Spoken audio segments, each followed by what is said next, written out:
Welcome everyone. Welcome to CSIR biology classes. हम लोग last topic क्या देख रहे थे? हम लोग देख रहे थे इलेक्ट्रॉन ट्रांसपोर्ट चेन के बारे में, या ऑक्सीडेटिव फॉस्फोराइलेशन के बारे में, या इलेक्ट्रॉन ट्रांसपोर्ट सिस्टम के बारे में।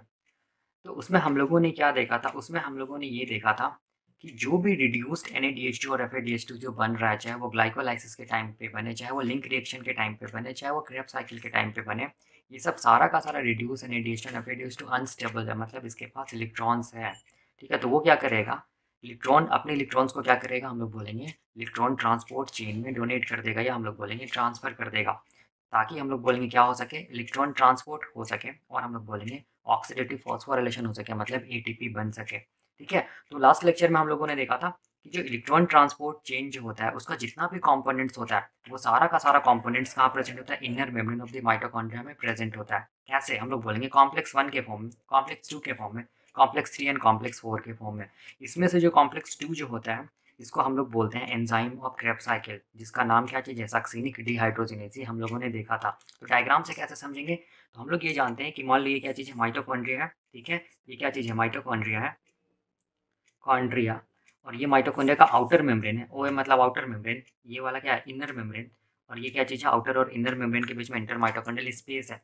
ठीक है, तो इनर मेम्ब्रेन में क्या प्रेजेंट होगा? हम लोग बोलेंगे कंपोनेंट्स ऑफ ETS, मतलब कॉम्प्लेक्स 1 प्रेजेंट होगा, कॉम्प्लेक्स 2 प्रेजेंट होगा, कॉम्प्लेक्स 3 प्रेजेंट होगा, कॉम्प्लेक्स 4 प्रेजेंट होगा। ठीक है, ये सब क्या है? हम लोग बोलेंगे इलेक्ट्रॉन ट्रांसपोर्ट चेन है। और इसके साथ साथ कॉम्प्लेक्स 4 के बाद क्या प्रेजेंट होगा? ऑक्सीजोम प्रेजेंट होगा, जिसको हम लोग कॉम्प्लेक्स 5 बोलते हैं। ये इलेक्ट्रॉन ट्रांसपोर्ट चेन का पार्ट नहीं होता है। ठीक है, तो देखो अब यहाँ पर जो कॉम्प्लेक्स 1, 2, 3 एंड 4 है ना, इसका नाम दिया गया है। क्या नाम दिया गया है? तो देखो, जो कॉम्प्लेक्स 1 है, उस कॉम्प्लेक्स 1 को हम लोग बोलते हैं NADH डिहाइड्रोजिनेज, या NADH कोएंजाइम क्यू रिडक्टेज, या हम लोग बोलेंगे NADH यूबिक्विनोन क्यू रिडक्टेज। ठीक है, उसी तरह कॉम्प्लेक्स 2 है, इसका नाम दिया गया है क्या चीज? सक्सिनिक एसिड डिहाइड्रोजिनेज, या succinic acid coenzyme Q oxido reductase. Complex 3 का भी नाम दिया गया क्या चीज? Cytochrome B-C1 oxidase complex, cytochrome C1 complex, या साइटोक्रोम कोएंजाइम क्यू रिडक्टेज। उसी तरह कॉम्प्लेक्स 4 का भी नाम दिया गया है क्या चीज? कॉम्प्लेक्स 4 को क्या बोलेंगे? साइटोक्रोम AA3 ऑक्सीडेज कॉम्प्लेक्स, या साइटोक्रोम C कॉम्प्लेक्स। तो ये सारा का सारा जो है वो क्या चीज है? इलेक्ट्रॉन ट्रांसपोर्ट चेन का क्या चीज है? कॉम्पोनेंट्स है। ठीक है, तो उसको मैं थोड़ा सा मैग्नीफाई करके देखो यहाँ पर दिखाया हूँ। देखो यहाँ पर ये क्या चीज़ है? ये पोर्शन को मैग्नीफाई करके बनाया हूँ। ये क्या चीज़ है? माइटोकॉन्ड्रिया का आउटर मेम्ब्रेन है, और यहाँ ये वाला क्या है? माइटोकॉन्ड्रिया का इनर मेम्ब्रेन। बीच में क्या चीज़ है? हम लोग बोलेंगे इंटर माइटोकॉन्ड्रियल स्पेस है। ठीक है, तो ये वाला क्या है? कॉम्प्लेक्स 1 है। ये क्या चीज़ है? कॉम्प्लेक्स 2। ये क्या चीज़ है? कॉम्प्लेक्स 3। और ये क्या चीज़ है? ये वाला कॉम्प्लेक्स 4। और ये क्या चीज़ है? ऑक्सीजोम या कॉम्प्लेक्स 5। फिर से क्या स्टार्ट होगा? कॉम्प्लेक्स 1, कॉम्प्लेक्स 2, कॉम्प्लेक्स 3, कॉम्प्लेक्स 4, फिर से ऑक्सीजोम, फिर कॉम्प्लेक्स 1, कॉम्प्लेक्स 2, कॉम्प्लेक्स 3, कॉम्प्लेक्स 4, फिर ऑक्सीजोम। ऐसे करके ये सीक्वेंस रहता है। ठीक है, तो यहाँ पर देखो क्या इंपॉर्टेंट है। यहाँ पर इंपॉर्टेंट ये है कि जो कॉम्प्लेक्स 1 है, ठीक है, जो कॉम्प्लेक्स 1 है, जिसको हम लोग NADH हाइड्रोजिनेज बोल रहे हो, वो कॉम्प्लेक्स 1 देखो किसके साथ एसोसिएटेड, हम लोग बोलेंगे एक मॉलिक्यूल के साथ एसोसिएटेड है, जिसको हम लोग बोलते हैं यूबिक्विनोन मॉलिक्यूल। और ये यूबिक्विनोन मॉलिक्यूल क्या होता है? हम लोग बोलेंगे हाइड्रोफोबिक होता है, या लाइपोफिलिक, और क्या होता है? मोबाइल होता है। मतलब ये इनर मेम्ब्रेन का जो लिपिड बाई लेयर है, उसमें क्या कर सकता है? आसानी से फ्लोट कर सकता है। कौन? ये यूबिक्विनोन मॉलिक्यूल। याद रखिएगा ये चीज़। तो देखो यहाँ पर ध्यान से देखो, ये जो यूबिक्विनोन क्यू जो मॉलिक्यूल है ना, ये कॉम्प्लेक्स 1 के साथ भी एसोसिएटेड रहता है, कॉम्प्लेक्स 2 के साथ भी क्या रहेगा? एसोसिएटेड रहेगा। कौन? ये यूबिक्विनोन मॉलिक्यूल। याद रखिएगा। ठीक है, इसका मतलब हो गया कि कॉम्प्लेक्स 1 से ये यूबिक्विनोन मॉलिक्यूल इलेक्ट्रॉन्स को ले सकता है। उसी तरह कॉम्प्लेक्स 2 से भी ये यूबिक्विनोन मॉलिक्यूल क्या कर सकता है? इलेक्ट्रॉन्स को ले सकता है। और कहाँ ट्रांसपोर्ट कर सकता है? हम लोग बोलेंगे कॉम्प्लेक्स 3 में ट्रांसपोर्ट कर सकता है। ठीक है, तो देखो मैं एक बेसिक बताऊंगा कि क्या इलेक्ट्रॉन ट्रांसपोर्ट कैसे करके हो रहा है। ठीक है, उसके बाद हम लोग देखेंगे स्ट्रक्चर कॉम्प्लेक्स 1 का, क्यू का, कॉम्प्लेक्स 2 का, कॉम्प्लेक्स 3 का, कॉम्प्लेक्स 4 का, और हम लोग बोलेंगे ऑक्सीजोम का। ठीक है ना? तो देखो अभी मैं ये चीज़ बता रहा हूँ कि कैसे करके इलेक्ट्रॉन्स का क्या होता है? ट्रांसपोर्ट होता है। एक बेसिक आइडिया दे रहा हूँ। ठीक है ना? तो देखो हो क्या रहा है यहाँ पर, मैं बता रहा हूँ ऐसे करके। यहाँ यहाँ मैं बता रहा हूँ, देखो यहाँ पर देखो ध्यान से। ये मान लो ये क्या चीज़ है? हम लोग बोलेंगे ये क्या चीज़ है? ये माइटोकॉन्ड्रिया का आउटर मेम्ब्रेन है, मान लो। ठीक है ना? ये वाला क्या चीज़ है? माइटोकॉन्ड्रिया का आउटर मेम्ब्रेन है, ये वाला। ठीक है, ये क्या चीज़ है? OM। OM का मतलब क्या चीज़ है? Outer membrane. ये क्या चीज़ है? हम लोग बोलेंगे ये वाला एरिया जो है, ये क्या चीज़ है? हम लोग बोलेंगे इनर मेम्ब्रेन है, ये माइटोकॉन्ड्रिया का। ठीक है, और इनर मेम्ब्रेन है ये वाला, मैं ऐसे लिख रहा हूँ IM। IM का मतलब इनर मेम्ब्रेन। और ये वाला क्या चीज़ है? इंटर माइटोकॉन्ड्रियल स्पेस है। ठीक है ना? और ये इनर मेम्ब्रेन में क्या प्रेजेंट होगा हम लोग बोलेंगे कॉम्प्लेक्स 1 प्रेजेंट होगा। तो इसको मैं इनर मेम्ब्रेन क्या चीज़ का बना होगा, लिपिड बाइलेयर का बना होगा ना, तो इसको मैं ऐसे दिखा रहा हूँ। ये क्या चीज़ है, लिपिड बाइलेयर है। देखो ये इनर मेम्ब्रेन, ठीक है ना, ये क्या चीज़ है, लिपिड बाइलेयर है। ये सब क्या है, लिपिड बाइलेयर, लिपिड बाइलेयर। और ये वाला क्या होगा हम लोग बोलेंगे मैट्रिक्स ऑफ माइटोकॉन्ड्रिया होगा। मैट्रिक्स ऑफ क्या चीज़, माइटोकॉन्ड्रिया, ये हम लोग जानते हैं, ठीक है। तो अब देखो ध्यान से यहाँ पर क्या हो रहा है, देखो ध्यान से यहाँ पर क्या हो रहा है कि जो पहला कंपोनेंट है, पहला कंपोनेंट या हम लोग बोलेंगे जो कॉम्प्लेक्स 1 है, वो कॉम्प्लेक्स 1 देखो ध्यान से इनर मेम्ब्रेन में ऐसे करके इम्बेडेड है, ऐसे करके उसका स्ट्रक्चर कैसा होता है, ऐसा होता है, एल शेप्ड होता है ऐसे करके, ठीक है, ऐसे करके वो इम्बेडेड है। ये क्या चीज़ है, ये हम लोग बोलेंगे कॉम्प्लेक्स 1 है ना, कॉम्प्लेक्स 1। और यहाँ पर क्या हम लोग बोलेंगे, ये सब क्या है, ये सब हम लोग बोलेंगे क्या है, ये सब लिपिड बाइलेयर है इनर मेम्ब्रेन का, ये वाला देखो ये सब, है ना। तो अब देखिए ध्यान से यहाँ पर हो क्या रहा है कि ये कॉम्प्लेक्स 1 के बगल में क्या रहेगा, हम लोग बोलेंगे यूबिक्विनोन मॉलिक्यूल रहेगा। क्यू ऐसे करके दिखा रहा हूँ, ये यूबिक्विनोन मॉलिक्यूल जो कि लिपिड बाइलेयर में इम्बेडेड रहेगा ऐसे करके क्यू। और वैसे भी ये क्यू क्या चीज़ है, हाइड्रोफोबिक है, ये हम लोग बोलेंगे लिपिड बाइलेयर में आसानी से क्या कर सकता है, फ्लोट कर सकता है, ठीक है ना। और यहाँ पर क्या प्रेजेंट होगा, कॉम्प्लेक्स क्या प्रेजेंट होगा यहाँ पर मैं दिखा रहा हूँ, यहाँ पर प्रेजेंट होगा कॉम्प्लेक्स 2। लिपिड बाइलेयर में भी क्या प्रेजेंट होगा, कॉम्प्लेक्स 2। तो कॉम्प्लेक्स 2 को मैं इस कलर से दिखा रहा हूँ, देखो ये वाला, ठीक है। ये क्या चीज़ है, हम लोग बोलेंगे कॉम्प्लेक्स 2 है, ऐसे करके दिखा रहा हूँ, ये C2 लिख रहा हूँ, C2 मतलब कॉम्प्लेक्स 2, ठीक है। ये कॉम्प्लेक्स 2 है, ठीक है ना। अब देखो ध्यान से, ये कॉम्प्लेक्स 2 है, तो यहाँ पर क्या होगा, ये सब क्या चीज़ हम लोग बोलेंगे लिपिड बाइलेयर ही तो है ना, ये वाला इनर मेम्ब्रेन, ये लिपिड बाइलेयर है ऐसे करके, ठीक है ना। और इसके बगल में फिर क्या प्रेजेंट होगा, तो हम लोग बोलेंगे इसके बगल में प्रेजेंट होगा क्या चीज़, कॉम्प्लेक्स 3। तो यहाँ पर क्या प्रेजेंट होगा, देखो ध्यान से, यहाँ पर क्या होगा, क्या प्रेजेंट होगा, कॉम्प्लेक्स 3। यहाँ पर C3 लिख रहा हूँ, मतलब कॉम्प्लेक्स 3, ठीक है। उसके बाद क्या प्रेजेंट होगा, तो हम लोग बोलेंगे उसके बाद प्रेजेंट होगा क्या चीज़, कॉम्प्लेक्स 4 प्रेजेंट होगा, ठीक है। ये सब इनर मेम्ब्रेन ऑफ माइटोकॉन्ड्रिया है। तो कॉम्प्लेक्स 4 को मैं दिखा रहा हूँ ये ब्लैक कलर से, देखो यहाँ पर, ठीक है। ये क्या चीज़ है, कॉम्प्लेक्स 4 है, ऐसे करके देखो, ये क्या चीज़ है, कॉम्प्लेक्स 4, C4 मतलब कॉम्प्लेक्स 4, साइटोक्रोम AA3 ऑक्सीडेज था, ठीक है। उसके बाद फिर क्या चीज़ प्रेजेंट होगा, तो हम लोग बोलेंगे उसके बाद प्रेजेंट होगा क्या चीज़, कॉम्प्लेक्स 5 या ऑक्सीजोम, जो कि इलेक्ट्रॉन ट्रांसपोर्ट चेन का तो पार्ट नहीं है, लेकिन भी ये एटीपी को बनाने में हेल्प करता है, ठीक है। तो ये मान लो क्या चीज़ है, ऑक्सीजोम है, ठीक है। ये क्या है, कॉम्प्लेक्स 5 या ऑक्सीजोम है, ठीक है ना। तो यही होगा, हम लोग बोलेंगे इनर मेम्ब्रेन ऑफ माइटोकॉन्ड्रिया में फिर से क्या होगा, complex 1, complex 2, complex 3, complex 4 oxysome, complex 1, complex 2, complex 3, complex 4 oxysome, ऐसे करके inner membrane of the mitochondria में अरेंजमेंट होगा components of electron transport chain का, ठीक है। तो देखो हो क्या रहा है, हो ये रहा है, देखो ध्यान से कि मैट्रिक्स ऑफ द माइटोकॉन्ड्रिया में क्या चल रहा है, हम लोग बोलेंगे क्रैब साइकिल चल रहा है मैट्रिक्स ऑफ द माइटोकॉन्ड्रिया में। तो जब क्रैब साइकिल चल रहा होता है, एक बार में कितना क्रैब साइकिल चलेगा, एक मॉलिक्यूल ऑफ ग्लूकोज का कंप्लीट ऑक्सीडेशन होगा तो 2 क्रैब साइकिल चलेगा, हम लोगों ने देखा था। तो जब भी क्रैब साइकिल चल रहा होता है तो क्या निकलता है, हम लोग बोलेंगे रिड्यूस NADH2 निकलता है, ठीक है। और क्या निकलता है, हम लोग बोलेंगे रिड्यूस्ड FADH2 मॉलिक्यूल निकलता है, ठीक है, FADH2 मॉलिक्यूल। और जहाँ जहाँ ये रिड्यूस NADH2 मॉलिक्यूल है, ये FADH2 मॉलिक्यूल है, ये क्या क्या चीज़ हम लोग बोलेंगे, ये अनस्टेबल है। ये क्या चीज़ हम लोग बोलेंगे, ऐसे लिख रहा हूँ US मतलब अनस्टेबल मॉलिक्यूल है, ये अनस्टेबल मॉलिक्यूल है, इसके पास इलेक्ट्रॉन्स है, ठीक है। तो ये क्या चाहेगा, अपना इलेक्ट्रॉन्स को कहीं डोनेट कर दे। तो याद रखिएगा, जो भी रिड्यूस NADH2 होता है, ठीक है, जो भी रिड्यूस NADH2 होता है, क्रेब साइकिल का रिड्यूस NADH2, याद रखना वो अपना इलेक्ट्रॉन्स को किसको देगा, हम लोग बोलेंगे वो अपना इलेक्ट्रॉन्स को किसको देगा, कॉम्प्लेक्स 1 को देगा, ठीक है। इस चीज़ को याद रखना, वो अपने इलेक्ट्रॉन्स को किसको देगा, कॉम्प्लेक्स 1 को देगा, और ऑक्सीडाइज हो जाएगा किसमें, हम लोग बोलेंगे NAD में, ठीक है।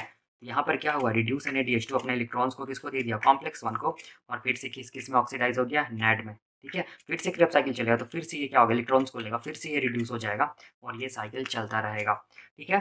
तो रिड्यूस NADH2 हम लोग बोलेंगे अपना इलेक्ट्रॉन्स को देता है कॉम्प्लेक्स 1 को, या इन अदर वर्ड्स हम लोग बोल सकते हैं कि कॉम्प्लेक्स 1 जो होता है इलेक्ट्रॉन ट्रांसपोर्ट चेन का, वो किससे इलेक्ट्रॉन्स को रिसीव करता है, हम लोग बोलेंगे रिड्यूस NADH2 से रिसीव करता है, ठीक है। तो अब जब ये इलेक्ट्रॉन्स कॉम्प्लेक्स 1 में जाता है तो कॉम्प्लेक्स 1 से हम लोग बोलेंगे ये इलेक्ट्रॉन्स फिर कहाँ जाएगा, कॉम्प्लेक्स 1 से हम लोग बोलेंगे ये इलेक्ट्रॉन्स को रिसीव करने वाला जो मॉलिक्यूल है वो क्या है, हम लोग बोलेंगे यूबिक्विनोन मॉलिक्यूल। ये क्यू क्या चीज़ है, यूबिक्विनोन मॉलिक्यूल है, यूबिक्विनोन मॉलिक्यूल। और ये यूबिक्विनोन मॉलिक्यूल क्या है, हाइड्रोफोबिक है, हाइड्रोफोबिक है। इसका मतलब हो गया हाइड्रोफोबिक मोबाइल मॉलिक्यूल है, मतलब ये लिपिड बाइलेयर में आसानी से फ्लोट कर सकता है, कौन, यूबिक्विनोन मॉलिक्यूल। तो ये यूबिक्विनोन मॉलिक्यूल जैसे इलेक्ट्रॉन्स को लेगा तो ये रिड्यूस हो जाएगा, किस फॉर्म में रिड्यूस हो जाएगा, तो इसको हम लोग ऐसे दिखेंगे, देखो ऐसे दिखा रहा हूँ यहाँ पर, रिड्यूस हो जाएगा तो कैसा दिखेगा, ये QH के फॉर्म में दिखेगा ऐसे करके। QH का मतलब क्या हो गया, रिड्यूस्ड फॉर्म ऑफ क्या चीज़, यूबिक्विनोन, जिसको हम लोग क्या बोलेंगे, यूबिक्विनोल बोलेंगे। क्या बोलेंगे, यूबिक्विनोल बोलेंगे। यूबिक्विनोल क्या चीज़ है, रिड्यूस्ड फॉर्म है क्या चीज़, यूबिक्विनोन का मतलब यूबिक्विनोन किससे इलेक्ट्रॉन्स को ले चुका है, कॉम्प्लेक्स 1 से इलेक्ट्रॉन को लेके क्या हो गया, रिड्यूस हो गया किस फॉर्म में, QH2 के फॉर्म में या यूबिक्विनोल के फॉर्म में, अनस्टेबल है। तो अब ये मोबाइल मॉलिक्यूल है, मोबाइल मॉलिक्यूल और हाइड्रोफोबिक है, तो ये लिपिड बाइलेयर में क्या होगा, ऐसे करके फ्लोट करेगा। देखो मैं यहाँ पर, ये फ्लोट करेगा, ठीक है, फ्लोट करते करते करते, अभी कॉम्प्लेक्स 2 के बारे में बात नहीं कर रहे हैं, फ्लोट करते करते करते ये इलेक्ट्रॉन्स को कहाँ तक लेके जाएगा, हम लोग बोलेंगे कॉम्प्लेक्स 3 तक लेके जाएगा। कौन, ये यूबिक्विनोल मॉलिक्यूल। इस चीज़ को याद रखना, QH2 ये अपना इलेक्ट्रॉन्स को किसको देगा, किसको देगा, कॉम्प्लेक्स 3 को देगा इलेक्ट्रॉन्स को, ठीक है ना, कॉम्प्लेक्स 3 इलेक्ट्रॉन्स को लेगा, ठीक है। कॉम्प्लेक्स 3 जैसे इलेक्ट्रॉन्स को लेगा तो फिर कॉम्प्लेक्स 3 से इलेक्ट्रॉन्स फिर कहाँ जाएगा, हम लोग बोलेंगे कॉम्प्लेक्स 4 में जाएगा, ठीक है। फिर कॉम्प्लेक्स 4 से ये इलेक्ट्रॉन्स कहाँ आ जाएगा, मैट्रिक्स में आ जाएगा, और मैट्रिक्स में आने के बाद कुछ यहाँ पर मैकेनिज्म है, क्या बनेगा, हम लोग बोलेंगे वाटर का फॉर्मेशन होगा, जिसको बोलेंगे मेटाबॉलिक वाटर, ठीक है। तो बताने का मतलब ये हो गया कि हमेशा याद रखना कि क्रेब्स साइकिल का जो रिड्यूस NADH2 होता है वो हम लोग बोलेंगे अपने इलेक्ट्रॉन्स को कॉम्प्लेक्स 1 को देता है, ठीक है। इस चीज़ को याद रखना, मतलब हम लोग बोलेंगे रिड्यूस NADH2 कैसे करके ऑक्सीडाइज होगा, कॉम्प्लेक्स 1 के थ्रू ऑक्सीडाइज होगा। इस चीज़ को एकदम याद रखना, जितना भी क्रेब साइकिल चलेगा, जितना भी क्रेब साइकिल का रिड्यूस NADH2 बनेगा, सारा का सारा हम लोग बोलेंगे ऑक्सीडाइज होगा किसके थ्रू, कॉम्प्लेक्स 1 के थ्रू। इन अदर वर्ड्स हम लोग ये बोल सकते हैं कि सारा का सारा रिड्यूस NADH2 जो क्रेब साइकिल का है वो अपना इलेक्ट्रॉन्स को देगा, किसको, कॉम्प्लेक्स 1 को।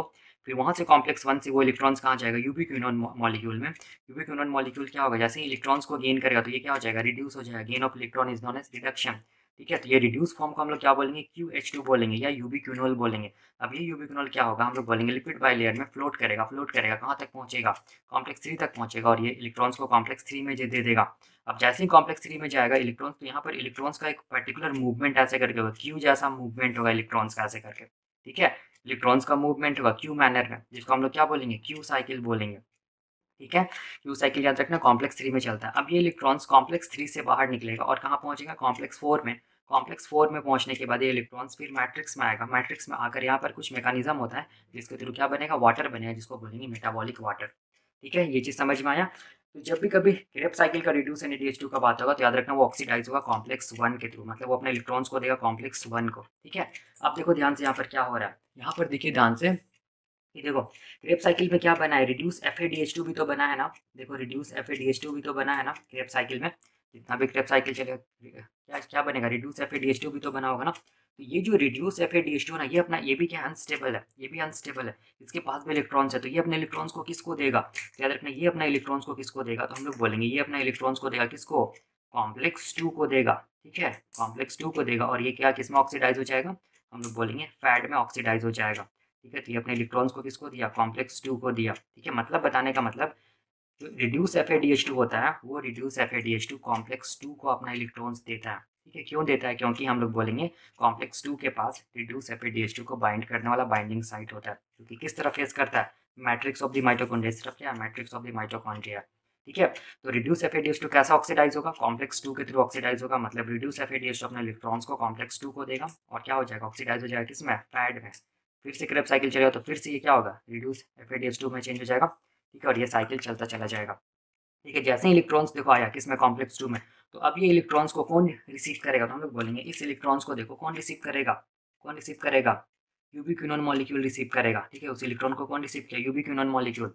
और यूबिक्विनोन मॉलिक्यूल जैसे ही रिसीव करे तो वो क्या हो जाएगा, हम लोग बोलेंगे यूबिक्विनोल में चेंज हो जाएगा, मतलब QH2 में चेंज हो जाएगा। अब ये QH2 से हम लोग बोलेंगे इलेक्ट्रॉन्स को लेकर ये कहाँ पहुँचेगा, कॉम्प्लेक्स 3 के पास पहुँचेगा।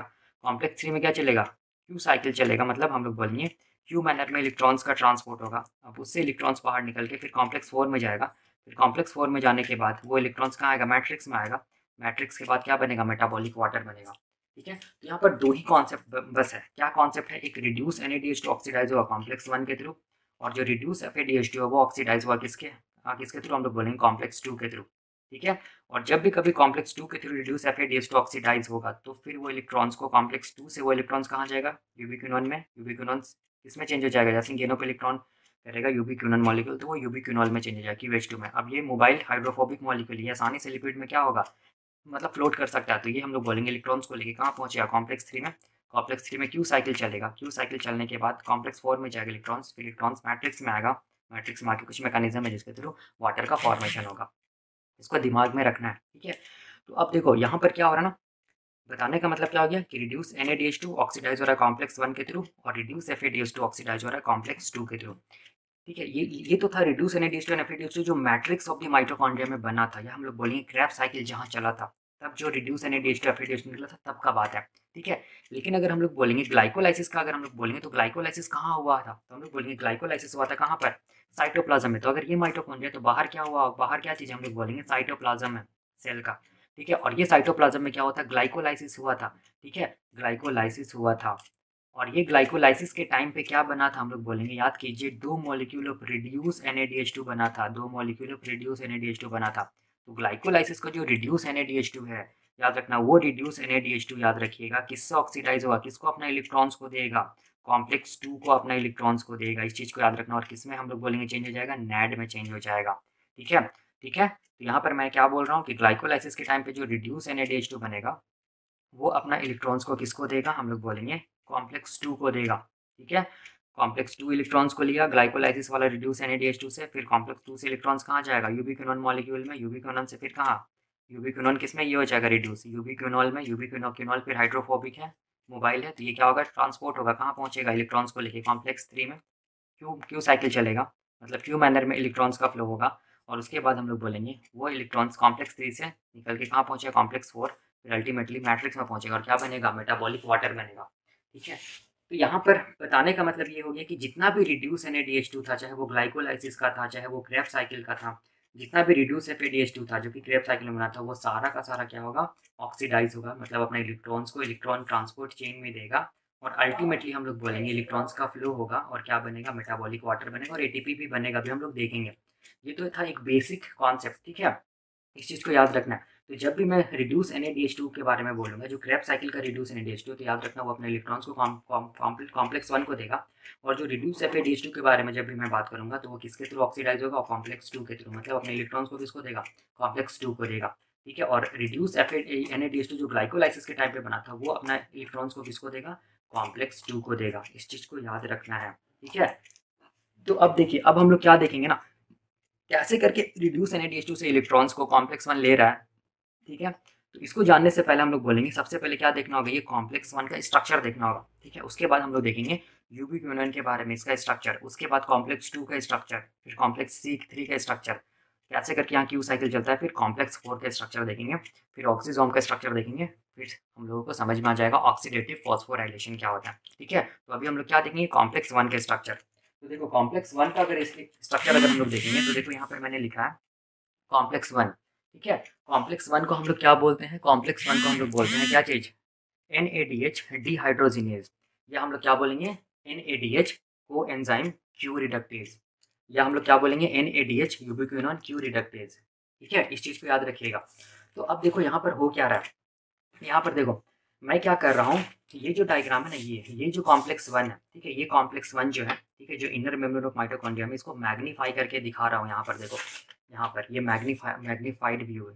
ठीक है, यहाँ पर देखो मैग्नीफाई करके दिखा रहा हूँ। तो ये क्या चीज़ हम लोग बोलेंगे, ये इनर मेम्ब्रेन है माइटोकॉन्ड्रिया का। ठीक है, ऊपर में क्या होगा, हम लोग बोलेंगे आउटर मेम्ब्रेन होगा माइटोकॉन्ड्रिया का। ये क्या चीज़ है, आउटर मेम्ब्रेन है। ये क्या चीज़ है, इनर मेम्ब्रेन है। बीच वाला स्पेस को हम लोग क्या बोलेंगे, इसको हम लोग क्या बोलेंगे, इंटर माइटोकॉन्ड्रियल स्पेस है। ठीक है, यही होगा ना। ठीक है, तो अब देखो यहाँ पर क्या चीज़ है, समझो इसको।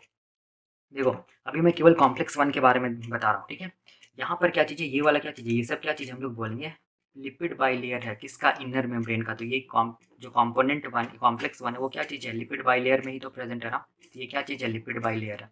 इधर भी लिपिड बाइलेयर होगा। ठीक है, ये पूरा लिपिड बाइलेयर इनर मेम्ब्रेन का, क्योंकि इनर मेम्ब्रेन ऑफ माइटोकॉन्ड्रिया क्या चीज़ का बना हुआ, लिपिड बाइलेयर का बना हुआ है। ठीक है, तो अब देखो ये कॉम्प्लेक्स 1 को अगर हम लोग देखेंगे, मैग्नीफाई करके देखेंगे, तो फर्स्ट थिंग हम लोग क्या जानते हैं कि कॉम्प्लेक्स 1 इलेक्ट्रॉन ट्रांसपोर्ट चेन का पार्ट होता है, पहला कंपोनेंट होता है। ठीक है, जो कि कैसा होगा, हम लोग बोलेंगे सबसे लार्जेस्ट कॉम्प्लेक्स होगा। याद रखना ये क्या है, सबसे लार्जेस्ट कॉम्प्लेक्स होता है इलेक्ट्रॉन ट्रांसपोर्ट चेन का, और जिसका शेप कैसा होता है, एल शेप होता है। देखो यहाँ पर एल के जैसा दिखता है, इसीलिए हम लोग यहाँ पर क्या लिखे हैं कि it is the largest complex of electron transport chain, और ये कैसा होता है, एल शेप्ड होता है। और चूंकि ये लार्जेस्ट कॉम्प्लेक्स है, इसीलिए कितना सब यूनिट का बनेगा, 46 सब यूनिट्स का बनता है। देखो सब यूनिट 1 2 3 4 5 ऐसे करते करते कितना 46 सब यूनिट्स कॉम्प्लेक्स का, ये 46 सब यूनिट का बनता है कौन, कॉम्प्लेक्स 1। इसीलिए इसको हम लोग मल्टी सब यूनिट कॉम्प्लेक्स भी बोलते हैं। ठीक है, तो पहला पॉइंट क्लियर हुआ। दूसरा पॉइंट क्या चीज़ है, देखो ध्यान से, it consist of complex one consist of binding site facing towards the mitochondrial matrix. ठीक है, तो अगर ये आउटर मेम्ब्रेन है, ठीक है, ये आउटर मेम्ब्रेन है, ये इंटर माइटोकॉन्ड्रियल स्पेस है, और ये इनर मेम्ब्रेन, तो इस तरफ क्या होगा, हम लोग बोलेंगे इस तरफ क्या होगा, मैट्रिक्स ऑफ द माइटोकॉन्ड्रिया ही तो होगा ना। इस तरफ क्या है, मैट्रिक्स ऑफ माइटोकॉन्ड्रिया है, ये हम लोग जानते हैं। ठीक है, तो मैट्रिक्स ऑफ द माइटोकॉन्ड्रिया की तरफ देखो क्या चीज़ है, क्या चीज़ है, एक बाइंडिंग साइट प्रेजेंट है। देखो यहाँ पर ये क्या चीज़ है, बाइंडिंग साइट है, ये वाला। ठीक, इसको हम लोग क्या बोलेंगे, इसको हम लोग बोलेंगे क्या चीज़, बाइंडिंग साइट। यहाँ पर मैं लिख रहा हूँ बाइंडिंग साइट, बाइंडिंग साइट। ठीक है, इसको बाइंड करने वाला साइट हम लोग बोलेंगे रिड्यूस NADH2 को बाइंड करने वाला बाइंडिंग साइट, बाइंडिंग साइट। ठीक है, इस चीज़ को याद रखिएगा। It consist of A binding site facing towards किस तरफ, हम लोग बोलेंगे मैट्रिक्स ऑफ द माइटोकॉन्ड्रिया, या फिर इसको हम लोग ऐसे भी बोल सकते हैं रिड्यूस NADH2 बाइंडिंग साइट है ये। ठीक है ना, जो कि किस तरफ फेस कर रहा है, towards the matrix of the mitochondria की तरफ फेस कर रहा है। ठीक है, और इसी बाइंडिंग साइट से हम लोग बोलेंगे कौन बाइंड करेगा, जो क्रेब्स साइकिल जो चला है मैट्रिक्स ऑफ द माइटोकॉन्ड्रिया में, जो क्रेब्स साइकिल चला है। ठीक है, और ये क्रेब्स साइकिल से जो रिड्यूस NADH2 निकला है, रिड्यूस NADH2 जो निकला है, वो रिड्यूस NADH2 अपने इलेक्ट्रॉन्स को देगा या बाइंड करेगा किसके साथ, हम लोग बोलेंगे अपने बाइंडिंग साइट के साथ। और क्या चीज़ में चेंज हो जाएगा, हम लोग बोलेंगे NAD में चेंज हो जाएगा, और अपने इलेक्ट्रॉन्स को किसको दे देगा, हम लोग बोलेंगे कॉम्प्लेक्स 1 को दे देगा। ठीक है, तो ये बाइंडिंग साइट वही मैंने लिखा है, it consist of A binding site facing towards mitochondrial matrix, और उस बाइंडिंग साइट्स को हम लोग क्या बोलेंगे, रिड्यूस NADH2 बाइंडिंग साइट। ठीक है, अब देखो क्या है, अब अगर इसके अंदर देखेंगे, कॉम्प्लेक्स 1 के अंदर देखेंगे, तो देखो क्या होता है, it contains one molecule of FMN मतलब flavin mononucleotide and a series of FES protein मतलब iron sulphur protein that participate in electron transport process. मतलब अगर इसके अंदर अगर हम लोग देखेंगे, तो इट कंसिस्ट ऑफ मतलब कॉम्प्लेक्स 1 कंसिस्ट ऑफ ये क्या चीज़, मॉलिक्यूल नोन एज FNN मतलब FMN मतलब फ्लेविन मोनोन्यूक्लियोटाइड, ये सबसे पहला मॉलिक्यूल होता है, याद रखना। ठीक है, और यही सबसे पहला मॉलिक्यूल क्या करेगा, इलेक्ट्रॉन्स को रिसीव करेगा, किससे, हम लोग बोलेंगे रिड्यूस NADH2 वाला इलेक्ट्रॉन्स को सबसे पहले रिसीव करने वाला मॉलिक्यूल को क्या बोलेंगे, फ्लेविन मोनोन्यूक्लियोटाइड, जो कि प्रेजेंट होता है किसमें, कॉम्प्लेक्स 1 में। ठीक है, और इसके साथ साथ हम लोग बोलेंगे सीरीज ऑफ क्या प्रेजेंट होता है, देखो यहाँ पर हम लोग बोलेंगे आयरन सल्फर का प्रोटीन प्रेजेंट होता है। कितना प्रेजेंट होगा, लगभग 10 या 8 से लेके 10 तक FES प्रेजेंट होगा। तो मैं यहाँ पर कितना बनाया, 1 2 3 4 5 6 7 बनाया, और भी होगा 10 आयरन सल्फर प्रोटीन प्रेजेंट होता है। ठीक है, तो मैं यहाँ पर यही लिखा हूँ, और मैं यहाँ पर ये लिखा हूँ कि FMN और FES जो है सीरीज ऑफ FES है, वो क्या करेगा, इलेक्ट्रॉन को ट्रांसपोर्ट करने में हेल्प करेगा, इसीलिए मैंने यहाँ पर ये लिखा है। ठीक है, तो अब देखो यहाँ पर क्या होगा, देखो जैसे रिड्यूस NADH2 है, ये NADH2 अनस्टेबल, इसके पास इलेक्ट्रॉन्स है। ठीक है, तो ये रिड्यूस NADH2 इसको अपना इलेक्ट्रॉन्स को देगा, तो हम लोग बोलेंगे कॉम्प्लेक्स 1 में क्या चीज़, फ्लेविन मोनोन्यूक्लियोटाइड क्या करेगा, इस रिड्यूस NADH2 से इलेक्ट्रॉन्स को लेगा। ठीक है, तो गेन ऑफ इलेक्ट्रॉन होगा किसमें, फ्लेविन मोनोन्यूक्लियोटाइड में, तो gain of electron is known as क्या चीज़, हम लोग बोलेंगे रिडक्शन, तो ये रिड्यूस हो जाएगा। अब ये क्या अनस्टेबल हो जाएगा, अब ये क्या करेगा, इलेक्ट्रॉन्स को किसको देगा, अपने बगल वाले आयरन सल्फर प्रोटीन पे दे देगा। ठीक है, उसी तरह हम लोग बोलेंगे फिर इलेक्ट्रॉन्स कहाँ जाएगा, बगल वाले FES में, फिर इलेक्ट्रॉन्स कहाँ जाएगा, उसके बगल वाले FES में, फिर उसके बगल वाले FES में, फिर उसके बगल वाले FES में जाएगा इलेक्ट्रॉन्स, फिर उसके बगल वाले FES में जाएगा इलेक्ट्रॉन्स, फिर उसके बगल वाले FES में इलेक्ट्रॉन्स जाएगा, और ये इलेक्ट्रॉन्स अल्टीमेटली हम लोग बोलेंगे कॉम्प्लेक्स 1 से फिर निकल के कहाँ जाएगा, यूबिक्विनोन मॉलिक्यूल में चला जाएगा। तो ये जो क्यू है ये कुछ नहीं, ये कौन सा मॉलिक्यूल है, यूबिक्विनोन मॉलिक्यूल है। और यूबिक्विनोन मॉलिक्यूल कैसा होता है, हाइड्रोफोबिक होता है। हाइड्रोफोबिक के साथ ये क्या होता है, हम लोग बोलेंगे मोबाइल भी होता है, मतलब ये क्या चीज़, लिपिड बाइलेयर में आसानी से क्या कर सकता है, फ्लोट कर सकता है। ठीक है, तो यही मैंने यहाँ पर लिखा है। और मैंने क्या बताया था कि देखो ध्यान से, जैसे ही हम लोग बोलेंगे यूबिक्विनोन मॉलिक्यूल इलेक्ट्रॉन्स को लेगा, तो ये क्या हो जाएगा, ये हम लोग बोलेंगे रिड्यूस हो जाएगा, रिड्यूस हो जाएगा। और रिड्यूस फॉर्म को हम लोग क्या बोलेंगे, रिड्यूस फॉर्म को हम लोग क्या बोलेंगे, QH2 बोलेंगे। क्या बोलेंगे हम लोग, QH2, या इसको हम लोग क्या बोलेंगे, यूबिक्विनोल बोलेंगे, यूबिक्विनोल बोलेंगे। ठीक है, तो यही मैंने यहाँ पर लिखा है कि जैसे ही हम लोग बोलेंगे ये जो कॉम्प्लेक्स 1 होता है वो इलेक्ट्रॉन्स को वो इलेक्ट्रॉन्स को जैसे ही हम लोग बोलेंगे क्या करता है, रिसीव करता है। ठीक है, और जब वो इलेक्ट्रॉन्स को किस में देता है, कॉम्प्लेक्स 1 किस में देता है, यूबिक्विनोन मॉलिक्यूल में देता है, तो यूबिक्विनोन मॉलिक्यूल क्या हो जाता है, रिड्यूस हो जाता है, gain of electron is known as reduction. और ये रिड्यूस फॉर्म ऑफ हम लोग बोलेंगे यूबिक्विनोन को क्या बोलते हैं, यूबिक्विनोल बोलते हैं। ठीक है, इस चीज़ को याद रखना। अब ये यूबिक्विनोल क्या करेगा, इलेक्ट्रॉन्स को लेके कहाँ पहुंचेगा, कॉम्प्लेक्स 3 में पहुंचेगा, फिर कॉम्प्लेक्स 4 में जाएगा, फिर हम लोग बोलेंगे वो इलेक्ट्रॉन्स मैट्रिक्स में आएगा, और क्या बनेगा, मेटाबॉलिक वाटर बनेगा। ठीक है, तो यही मैंने यहाँ पर लिखा है। इसके साथ साथ देखो यहाँ पर मैंने क्या लिखा है कि यहाँ पर देखो जो कॉम्प्लेक्स 1 होता है ना, कॉम्प्लेक्स 1 देखो के साथ क्या प्रेजेंट होता है, हम लोग बोलेंगे प्रोटोन का चैनल प्रेजेंट होता है। देखो यहाँ पर ये क्या चीज़ है, ये प्रोटोन का चैनल है, ये वाला, ये क्या चीज़ है, हम लोग बोलेंगे प्रोटोन चैनल है, H+ चैनल। ये क्या चीज़ है, प्रोटॉन चैनल है, ठीक है। और ये क्या कि एक बार में हम लोग बोलेंगे कितना प्रोटॉन को पंप कर सकता है, हम लोग बोलेंगे 4 प्रोटॉन को पंप कर सकता है। कहाँ से कहाँ, हम लोग बोलेंगे मैट्रिक्स ऑफ द माइटोकॉन्ड्रिया से कहाँ, इंटर माइटोकॉन्ड्रियल स्पेस, ये वाला को क्या बोलेंगे, इंटर माइटोकॉन्ड्रियल स्पेस में 4 प्रोटॉन को पंप कर सकता है। कौन, ये प्रोटॉन चैनल, जो कि किसके साथ एसोसिएटेड है, कॉम्प्लेक्स 1 के साथ एसोसिएटेड है, ठीक है। तो ये स्ट्रक्चर होता है किसका, हम लोग बोलेंगे कॉम्प्लेक्स 1 का। तो इसमें क्या क्या चीज़ याद रखना है, पहला क्या चीज़ कि कॉम्प्लेक्स 1 किसका इलेक्ट्रॉन्स को लेगा, क्रेब्स साइकिल में जो रिड्यूस NADH2 बना है उससे इलेक्ट्रॉन्स को लेगा, ठीक है। मतलब रिड्यूस NADH2 को क्या कर देगा, ये ऑक्सीडाइज कर देगा। ऑक्सीडाइज वर्ड यहाँ पर इसीलिए यूज कर रहा है क्योंकि रिड्यूस NADH2 से इलेक्ट्रॉन्स हट रहा है, ठीक है, रिमूवल ऑफ इलेक्ट्रॉन्स हो रहा है, और रिमूव या लॉस ऑफ इलेक्ट्रॉन्स हो रहा है, और loss of electrons is known as क्या चीज, ऑक्सीडेशन। इसीलिए हम लोग क्या कर बोल रहे हैं, NADH2 क्या हो जा रहा है, कॉम्प्लेक्स 1 के थ्रू ऑक्सीडाइज हो जा रहा है, किसमें चेंज हो जा रहा है, NAD में। तो वो इलेक्ट्रॉन्स को सबसे पहले कौन लेगा, FMN, फिर उसके बाद सीरीज ऑफ क्या चीज, आयरन सल्फर प्रोटीन, फिर वो इलेक्ट्रॉन्स कहाँ जाएगा, यूबिक्विनोन मॉलिक्यूल में। यूबिक्विनोन मॉलिक्यूल में गेन ऑफ इलेक्ट्रॉन हो जाएगा तो क्या बोलेंगे इसको, रिडक्शन। रिडक्शन को हम लोग रिड्यूस फॉर्म को क्या बोलेंगे, यूबिक्विनॉल। अब ये यूबिक्विनॉल फिर कहाँ जाएगा इलेक्ट्रॉन्स को लेके, कॉम्प्लेक्स 3, कॉम्प्लेक्स 4। उसके बाद हम लोग बोलेंगे मैट्रिक्स में आएगा इलेक्ट्रॉन्स, और फिर क्या बनेगा, मेटाबॉलिक वाटर बनेगा। फिर जब इलेक्ट्रॉन्स का फ्लो हो रहा होता है तो उस टाइम पर हम लोग बोलेंगे मैट्रिक्स ऑफ द माइटोकॉन्ड्रिया से 4 प्रोटॉन पंप हो जाता है किस तरफ, हम लोग बोलेंगे इंटर माइटोकॉन्ड्रियल स्पेस में। क्यों पंप हो जाता है, तो हम लोग बोलेंगे जब ये इलेक्ट्रॉन्स फ्लो करते हुए इतना एनर्जी लेते हुए चलता है कि ये क्या करता है, बगल जो मैट्रिक्स में जो प्रोटॉन है उसको क्या करा देता है, पंप करा देता है। कहाँ से कहाँ, हम लोग बोलेंगे मैट्रिक्स से इंटर माइटोकॉन्ड्रियल स्पेस में। तो याद रखिएगा कॉम्प्लेक्स 1 से 4 प्रोटॉन्स पंप होता है, कहाँ से कहाँ, मैट्रिक्स से इंटर माइटोकॉन्ड्रियल स्पेस में, ठीक है। तो इसको इतना याद रखिएगा। इसको हम लोग क्या बोलेंगे, इस कॉम्प्लेक्स को हम लोग क्या बोलेंगे, हम लोग बोलेंगे इसको हम लोग क्या बोलेंगे, कॉम्प्लेक्स 1 बोलेंगे, या इसका हम लोग दूसरा नाम क्या बोलते हैं, NADH डिहाइड्रोजिनेज बोलेंगे। डिहाइड्रोजिनेज, देखो इसको NADH डिहाइड्रोजिनेज क्या बोलते, क्यों बोलते हैं, एक्चुअल में इसको बोलना चाहिए NADH2 डिहाइड्रोजिनेज, ठीक है, बिल्कुल सही है। तो ये क्या कर रहा है, देखो कॉम्प्लेक्स 1 क्या कर रहा है, रिड्यूस NADH2 से क्या कर रहा है, हाइड्रोजन को हटा रहा है। तो हटा हटा रहा है मतलब क्या कर रहा है, हम लोग बोलेंगे रिड्यूस NADH2 किस में चेंज कर दे रहा है, NAD में चेंज कर दे रहा है। तो हटाने के लिए हम लोग बोलेंगे जो एंजाइम यूज करते हैं उसको हम लोग क्या बोलेंगे, डिहाइड्रोजिनेज। डी मतलब डिलीट, हाइड्रोजिनेज का मतलब हाइड्रोजन को हटाएगा। किससे हटाएगा, तो हम लोग बोलेंगे रिड्यूस NADH2 से। इसीलिए कॉम्प्लेक्स 1 को हम लोग क्या बोलते हैं, NADH डिहाइड्रोजिनेज, या इसको मोर स्पेसिफिकली हम लोग ऐसा भी बोल सकते हैं NADH2 डिहाइड्रोजिनेज, ठीक है। इस चीज को याद रखिएगा, ठीक है ना। तो ये हो गया, हम लोग बोलेंगे स्ट्रक्चर ऑफ क्या चीज, कॉम्प्लेक्स 1, ठीक है ना। अब इसके बाद हम लोग क्या देखेंगे, स्ट्रक्चर ऑफ कॉम्प्लेक्स 2। तब तक के लिए थैंक यू।